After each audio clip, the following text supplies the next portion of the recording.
Que Dieu bénisse. Nous sommes ici à Kisangani à 2013 et j'ai été invité par le pasteur Kabamba pour prêcher dans l'église tabernacle de Kisangani ou à Samuel qui était de Kisangani. Et le dernier jour de la prédication, on avait mené cet enfant. Vous pouvez voir encore, cet enfant était dingue. Cet enfant ne parlait pas, il bavait, les salives sortaient de sa bouche. Et n'écoutez pas aussi. Vous savez comment sont les Mongols. Alors, c'était le dernier service, le dimanche. Et j'avais demandé que les visiteurs montent Dieu de la chair avec Dieu de plateforme avec leurs malades. Et j'avais prié pour cet enfant. Je suis retourné à Bunia et je suis parti pour la France. Pour le voyage missionnaire, c'était la France et l'Autriche et l'Allemagne. Je suis revenu, il est passé Kabamba avait organisé une réunion ministérielle. Je suis reparti donc un mois après. Disons 3 mois après, oui. On part à la réunion 3 mois après. La maman vient avec l'enfant. Et vous voyez la maman en train de témoigner la guérison totale de son enfant qui avait commencé à parler, à écouter et ne bavait plus. Donc le salive ne sortait plus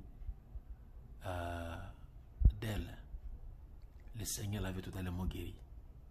Si vous pouvez regarder, vous pouvez voir quelques traces de la maladie qu'elle avait. Mais cette déformation congénitale, cette déformation de naissance, Dieu avait corrigé cela. Dieu avait guéri l'enfant. Et le premier mot que l'enfant avait prononcé, c'était en français. Elle avait dit à sa maman, c'était matin. La maman faisait le verset dehors. Ses frères et sœurs étaient partis à l'école. Et maman va écouter la voix de quelqu'un derrière elle qui va dire, maman, donne-moi un siège. Waouh! Alors c'était époustouflant. Maman devait dire, mais tu connais où tu trouves le siège, tu peux prendre cela toi-même. Après, maman va se retourner avec étonnement, il va trouver que non, c'est l'enfant qui était malade, qui n'avait pas ses sens, l'enfant qui ne parlait pas, qui n'écoutait pas, l'enfant qui était dingue, l'enfant qui était qui wele, l'enfant qui bavait le salive partout. C'est cet enfant-là qui parlait.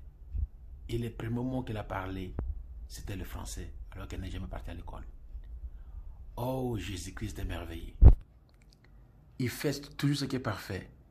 Comment l'enfant qui n'est jamais parti à l'école pouvait parler pour la première fois et parler le français? À Dieu c'est la louange, l'honneur et la gloire. Là où tu es, par le nom puissant de Jésus-Christ, je profite de prier pour les malades maintenant.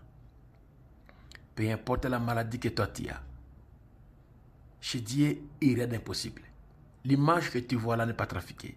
Vous pouvez voir là derrière, c'est le pasteur Bakou, le feu pasteur Bakou de Bouta, qui était pendant ce temps de témoignage. C'est dans une réunion ministérielle et on est venu dans ce témoignage-là. Il y avait beaucoup de ministres et de pasteurs. Vous pouvez voir le feu pasteur Bakou de Bouta là derrière. C'était sur la plateforme de l'Assemblée chrétienne de Kisangani. Le même Dieu qui avait guéri cet enfant, qui ne parlait pas, qui n'écoutait pas, qui bavait, les salives qui sortaient partout. Le Seigneur a corrigé l'erreur. Le Seigneur a rétabli l'enfant. Au nom du Seigneur Jésus-Christ, sois rétabli. Au nom du Seigneur Jésus-Christ, sois guéri. Au nom du Seigneur Jésus-Christ, sois restauré. Au nom du Seigneur Jésus-Christ, reçois ce que tu veux pour ton enfant, reçois ce que tu veux pour ta fille et pour ton fils, pour ton mari et pour ta femme. Au nom du Seigneur Jésus-Christ, reçois pour ce que tu veux pour tes bien-aimés. Au nom de Jésus-Christ. Amen.